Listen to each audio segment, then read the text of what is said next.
Hey guys, this is our lesson on American Gothic to get us set up and ready to go for this parody we're going to do. So make sure you have open your worksheet that's also attached to this assignment because you can fill it out as you go or you can do it later too, whatever you want to do. So Grant Wood was an American artist he was alive from 1891 to 1942, and this is a photo of him and then also a self-portrait he did of himself. Um, and we are going to talk about his painting that is called American Gothic. And I want to be real clear from the very beginning, it's not Gothic because he's wearing a black coat. When you guys hear the word goth, you tend to think of people who wear black makeup, try to look like Dracula, all that stuff. It actually is based off this architectural style that was called Gothic. So, like Notre Dame Cathedral is in Gothic architectural style. That's in a roundabout way, that's how people, Goths, got their name. But anyway, it has to do with the pointed arch in that window because pointed arches came about during the Gothic time period. So see that pointed arch right here in this window right here? That is why it's called American Gothic. Okay, has nothing to do with that they're wearing black. All right, it was created in 1930 by Grant Wood. And let's go back, sorry. Right now, I'm going to play for you a interview of a man who wrote a biographical, I guess, book on Grant Wood and specifically on this painting. And it's from National Public Radio. And so I'm going to play it and we're just going to listen and I'm going to go through slides that have to do about what they're talking about while we did it. So I know these people are kind of goofy, but it is kind of interesting. Okay, so here we go. For a decade. He's in our New York bureau. Surely this is one of the most famous pictures ever painted. What's the reason for that, Mr. Hoving? When it first hit the public eye in 1930 in Chicago in an annual art show, people were completely overwhelmed. The reason back then was that it was a severe, trim, impeccably painted, meticulously observed work of art, amongst others that were kind of tired, loaning, and wannabe stuff. And it never has lost its legs. But also, that painting's been the subject of spoofs and satires, skits on Saturday Night Live. What's the reason for that?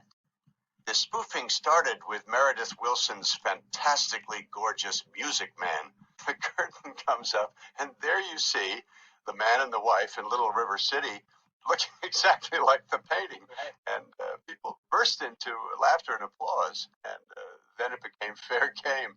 In your book, you ask readers to look at the picture as if they'd never seen it before, and then very quickly just list first impressions. And my list says severe, determined, religious, no music in their lives. Good for you. Now you put that aside, and then you have to map that painting. You have to pass your eyes, force your eyes over every tiny little bit, and then you'll begin to see the truth and come back to those marvelous words you wrote down, and you'll find out you're pretty spot on. Except no music. I think you're wrong with the no music, and you'll find that when you map it. Why? Why am I wrong about no music? The music is in her face, looking way off someplace. The music is in the curl of her hair that slipped out from that tight bun, right? That tight, severe bun. And she's wearing a brooch, and I think she's looking to go to Rome. Anytime I can get out of here, I'm going to split for Bella Italia. Yeah, she's wearing a cameo. The cameo he bought in Italy on one of his trips.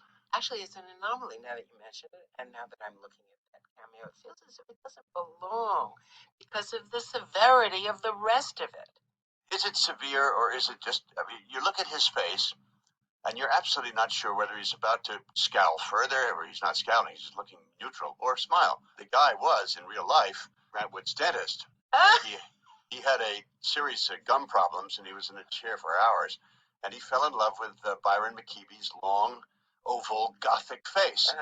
And once he grabbed his hand when he was coming out of the chair, McKeeby said, I don't know if I was ever going to get the hand back. And he looked at the hand, he said, this is a marvelous hand. This has strength, this has character. Now, if you put your thumb or put a piece of paper over the hand at the bottom of the picture, holding the pitchfork, the painting collapses. Yes, it's holding it together. Also, the pitchfork, you couldn't lift hay with it because the way it's mounted on the wood stick is about a quarter of an inch, so snap. So the man was his dentist. Who's the woman? Who was the model for the woman? It was his sister, Nan Graham Wood. And he said, I promise you that I will change the look so nobody will recognize you. Well, he tried to change it to make it like a 14th century Gothic French sculpture, but people immediately recognized her. And Byron, not too long after the picture was exposed, on a long trip on a train going to California, the people in the bar club car, those marvelous old bar club cars, and they began to look at him and say, hey, wait a minute, aren't you a character in Grant Wood's painting?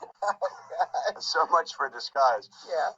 Well, I said that it was a farmer and his wife, but Wood himself, first he said that, and then he changed his mind about their relationship. Well, he bowed under critical pressure. He was a very sensitive, retiring guy, mischievous guy, funny guy, but he couldn't take flack. And he got letters from people saying, such a young wife. And what is this all about? So it became a daughter, and then it became a wife, and then it became a daughter, depending upon who he's trying to deflect. But it's his sister, so it's okay. So there you are. Yeah. This is painted in 1930. It's the heart of the Depression. Do you think that was on his mind? Do we know that when he made this painting, sort of a painting about fortitude and withstanding the worst things that can happen? Could be. You can interpret it that way, but I don't see anything in it in his entire career. He really didn't go in for depicting political moods. It doesn't seem to be there. He loved the idea of frontier, and Iowa was a frontier. These two people are supposed to, he described it, be the fortitude of that frontier feeling, against all odds, we're going to win, and fortress of our house, and so on. Wood himself, from Cedar Rapids, Iowa, born there, lived most of his life there. Right. You say that this is one of the best portraits ever painted in America in the entire 20th century. And really? I stand by that against all criticism. But you look at the others, and it's equal. Dickens, Copley, Gilbert Stuart, he's up there with these characters. I think you have to defend yourself. I have to defend it because I'm right. All right. So that's kind of the story behind that painting. I wanted you to know that right now, if you wanted to go see American Gothic, you could go to Chicago. It's at the Art Institute in Chicago. It's pretty cool. The next part I want to make sure you understand is what is a parody. So parodies do not have to be paintings.